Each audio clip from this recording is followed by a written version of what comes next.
น่ะ ผมทั้งปีเลย 10บ่ได้กระโดดนั่นน่ะ เอาอยู่ได้ได้ยา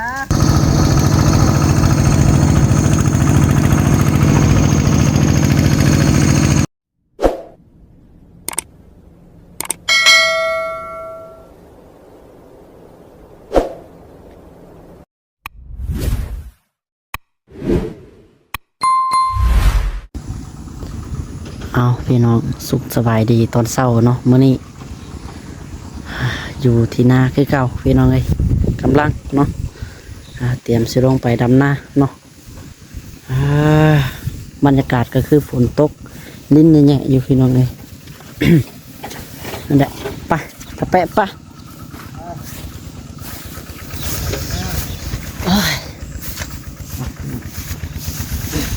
เอาก้าเหรอบรรยากาศคือฝนตกลิ้นนะพี่น้องตกทางนุ่มๆกำลังขุดไถอยู่พี่น้องเลย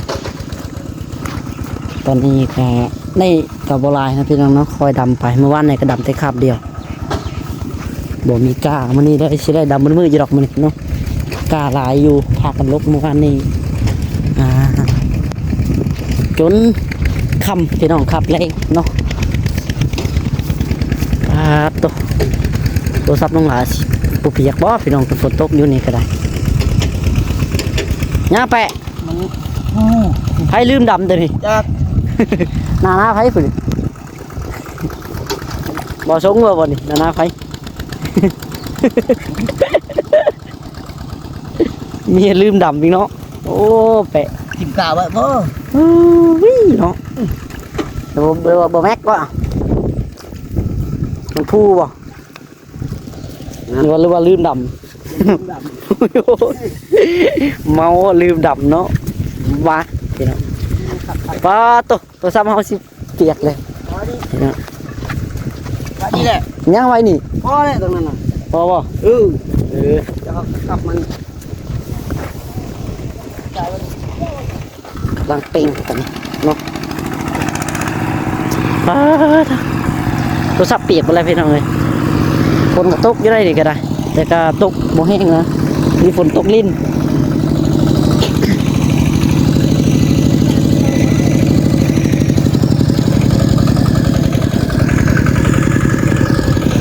ไม่ยั้งพุ่นอ่ะ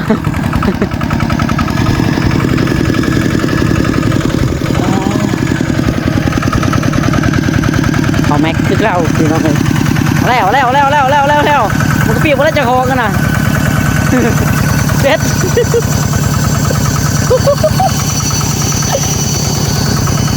เฮ้ย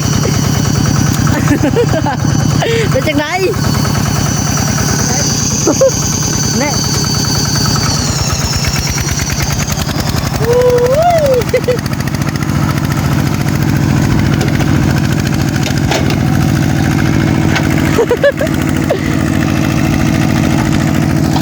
บรรยากาศเป็นฝนตกหนาวเกินที่จะหมดแรงเฮ็ดเวียกน้องเคยท้อง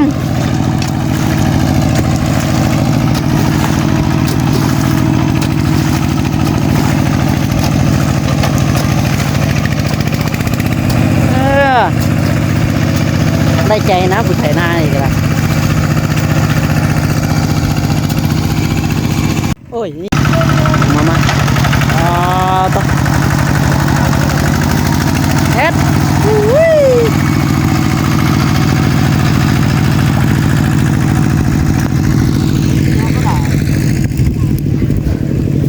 ยังวีนะได้เฮ็ดยังเฮ็ดปวก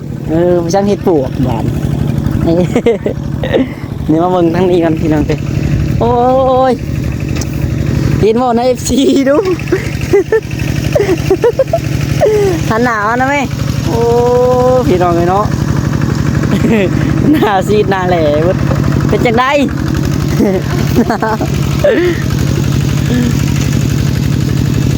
พี่น้องจักปานใดเนาะสิเช้าไอ้กล้องชุกลงให้หน้าสิหรอกเอาไว้ยังให้บอกไอ้กล้องเนี่ยโอ้ยกล้องสมีดาเนาะ เป็นหนาวพี่น้องเอ้ยรถก็จอดอยู่ บางทีได้พี่น้องฝนก็ตกลิ้นยี่อยู่คนนี้ก็ได้เนาะฝนลิ้นอยู่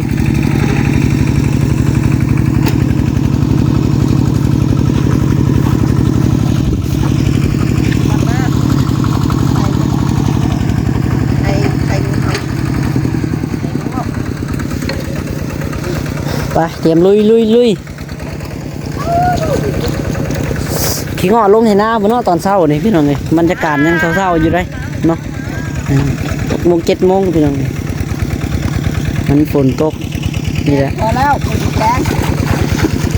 พอแล้วหัวหน้าเอ้ย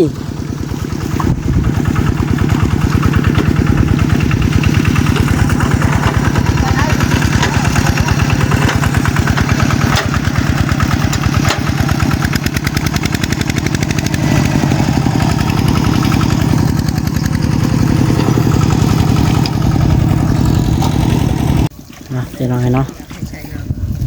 ถูกทางคุณน้ำทางปีน้ำ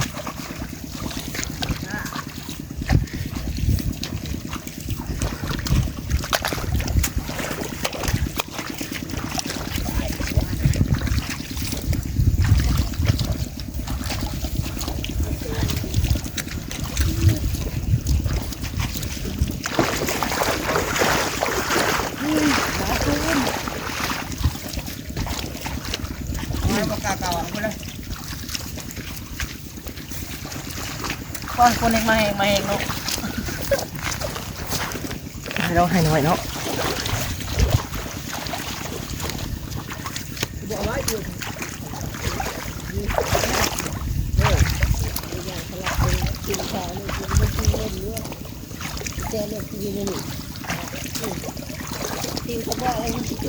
ี่เก่าพี่น้องเลยหาลันว่าใครขี้ทำว่าบ้าเป็นเนื้ออาซีเป็นเลย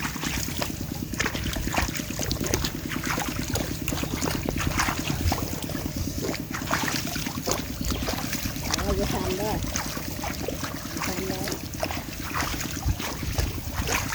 ใส่ให้เพียงมาตองได้ไหมก็ใส่เต็มผักได้ให้มาตองก็ได้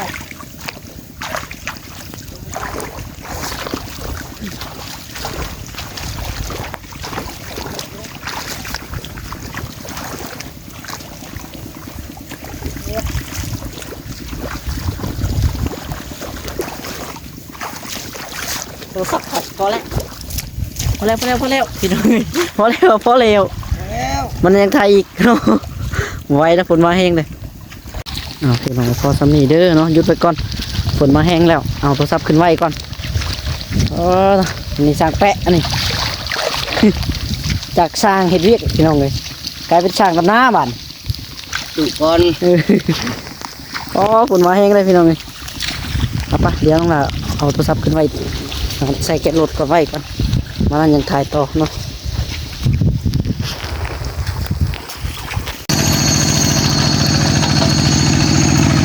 มาพี่น้องเลยแห่ก็นั่งเรียบร้อยแล้วเนาะบรรยากาศฝนหากะเศร้าคาดให้ที่2 ต่อพี่น้องเลย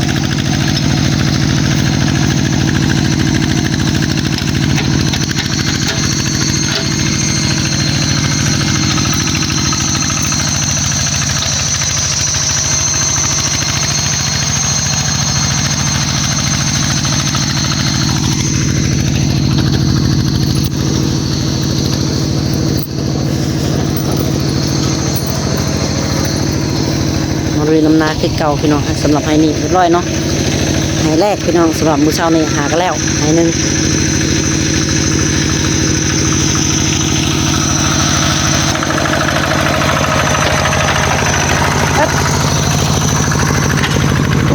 เนาะแบบแน่ดิแน่นอนครับ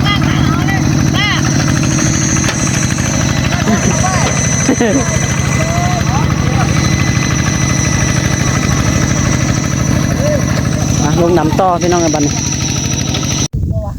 เอาละพี่น้องเนาะ ซื้อข้าวมันโค้งเลยแน่เนาะ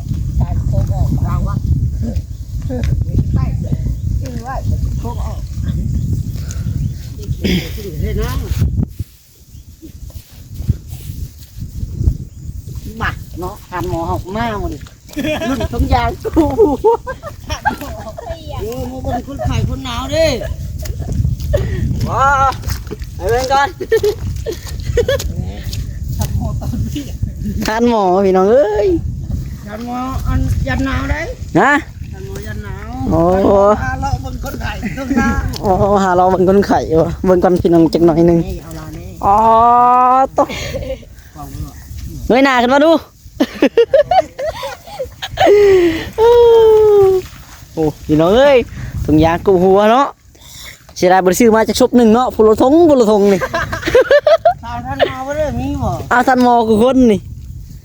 ของร้านก็บ่ต้องซื้อกรุ๊บใส่ถุงยางเขากวบกรุบโลดหาทุกเอายากเลยจ้ะอันสิกรุบกับบ่มีเนาะใส่ถุงยางกู มากันแล้วละอมนี่ เอาพี่น้องเบิ่งบรรยากาศน้ำกันเนาะไปเดี๋ยวน้องหละก็ลงลุยน้ำกันก่อน เบามันไม่ได้มันหรอกจะแข็งหรออ่อนอยู่ให้เนี่ยว่าจักเลยจักคนมีงานจักงานงาน พาก็ลุยทันทีก่อนเนาะ กินได้ก็เถอะน้ำก้อนมันอันนั้น สมือก่อนเนาะ มือคนได้ เหนื่อยเนาะเอาตุกเขาเนี่ย ได้ยี่ห้อให้ครับเช้า เอาเป็นฮกกูได้ ครบปะ เอาเป็นฮกง่ายดู ครบไหน ฮกทั้งปีเลย 10ไรกระโดดนั่น เอาอยู่ได้ ใช่ยาเอากระเป็นไม่ เฮ้ย อย่าให้ได้ โอ้ยปานก่อยให้ เอาเนี่ยเอากระไดกระไดเอา คนเขาทุกเขาประมาดำนาก็ไม่ได้ แล้ว แล้ แล้ว ว คือกี่ข้าหลานเลยเรากี่ข้า โอ้คุณดูบอกดำมันอ่อนเลยยาน เอาเป็นเล่เก็บถุงยางเห็ดเผื่อกันคุณ เชื่อกันคนกับโมเมนต์เลยทุกอย่าง นั่นโครงงานเขาเห็ดอันนี้โครงงานเห็ดเองโดยเฉพาะเห็ดมาจากเกาหลีมูลค่า20,000 เหรียญ เสียมูลค่าเทียบยังกับไร กันได้เบิดทุกอย่าง การเต็มที่ กันจะหมดลี่ คือได้ประกันว่าหลุดต้นหรอประกันได้ว่าหลุดต้น การชนได้หาชนลองเบิ้ง อยู่หักเล่นก็ต้องกันเล่น เล่นก็ไล่เป็นไม่ได้ มั ภาน ษา ไม่รู้ใจทีมท่า ดิบกระปาแล้วแล้วขึ้นต้นไม้ขึ้นทั่วกับชนการชนรถถอยกับมึง ยังหลุดไทยแล้วไปก่อนเคย วัวมาแล้วไปก่อนโค้งไปดอก จะครูจะไม่ไป จะค้างคนแหละ พอตะเลนกำเขาบ่ายมัดแหละการชนต้นไม้เขากับฟ้าแล้วหลุด เนี่ยพวกเมียท่านบริลายก็ก็ เดือนละร้อนยากเลยโตอ่อนขังหน่อยลงไปในแห้งชื่ออ่อน กันเพื่อขาดอ่อนมาได้ตัวกันเพื่อไทยเนี่ยตีเลยอ่อนโดยไทยแข็งเลย ออนไลน์เป็นลบเนาะมันแข้งไปเนี้ยแห้งกันนั่น ยังเจ็บมึง ดีเลยแต่ตึ้งเฉลย ปืน ลู มื ก อ ก็แม่ เขียวเลย นี่มันนี่แม่ ฮะ ลูกก็แนวนี่ ไป มือนี่ ไป เอาดำแล้ว ก็ทุกงูดังแล้ว แต่เราคันเราบนนั้น ลองเบิ้งก่อนเนาะถ้าชอบพวกกุ้งนะ พวกกุ้งแหละ พวกกุ้งตรง นี่ นี้ ช่องง่าย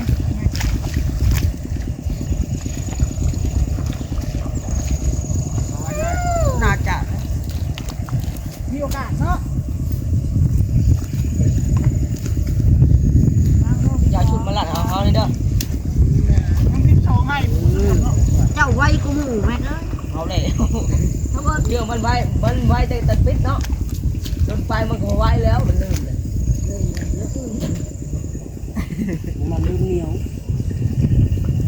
ลงไปเขาเจ้ากระต่ายเขาอะไรเขาดำจะซ่า โคตรก่อนต้องไถนาคงที่สองว่ะ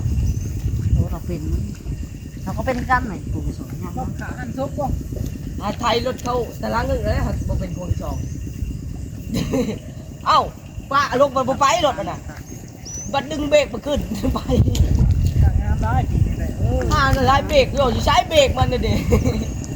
ป้าเลยนี่ชุดแตก2 วง ได้ทำงานพวกอะไร ตามยังมันไปเองโยกเบรกก็ไปอยู่ ตลอด มันปล่อยลงโคงที่สองรถลงมันอยู่เลย จากแล้เอาไปจากแห่งดึง รถลงแข่งมาอยู่ถึงขึ้นให้ไปแล้วบ่ นั่งได้คงเกียกไข่ นักอยู่ อยากใช้งานเข้าห้องเลย ห้องหาไปห้องหาเจ้า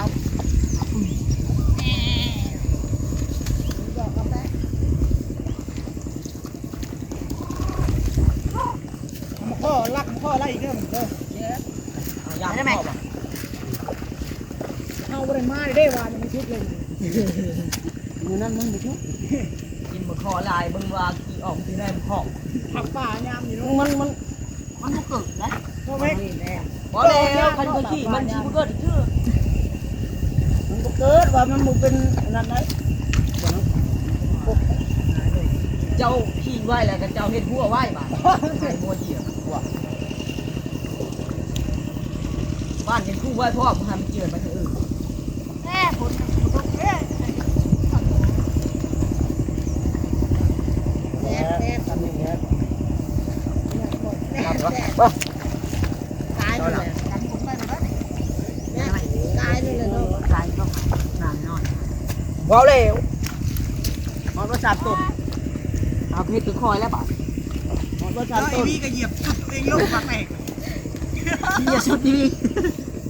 เหยียบสุดตัวเองวะอ้าวแค่ เขาไปยัดเหยียบจุดแล้ว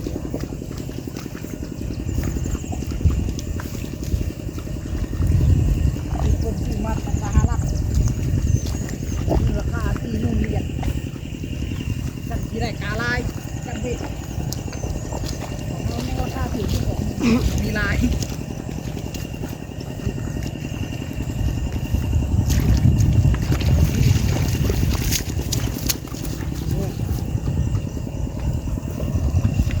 เขาลุงดำแล้วลุงถ่ายอยู่เนาะ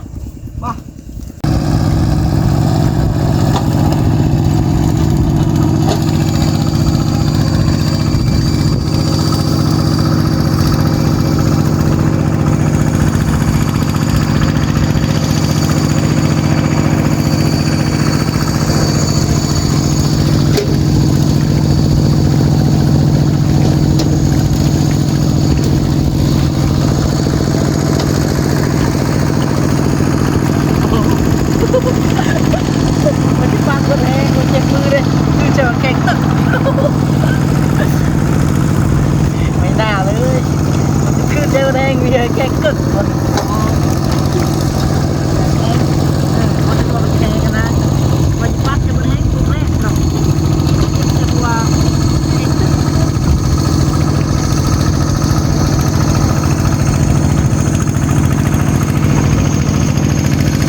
เคพี่น้องตอนนี้ก็แล้วเป็น2ให้เนาะจังไดก็โอเคสำหรับคลิปนี้ขอตัวไปก่อนพี่น้องเลยจังไดก็ฝากเป็นกำลังใจในเด้อพี่น้องเนาะกดไลค์กดแชร์กดติดตามพี่น้องเอ้าสำหรับคลิปนี้ขอกล่าวคำว่าพี่น้องเนาะโดยพี่น้องแถวน้องรันเนาะเอาสบายดีพี่น้องบ๊ายบายเนาะ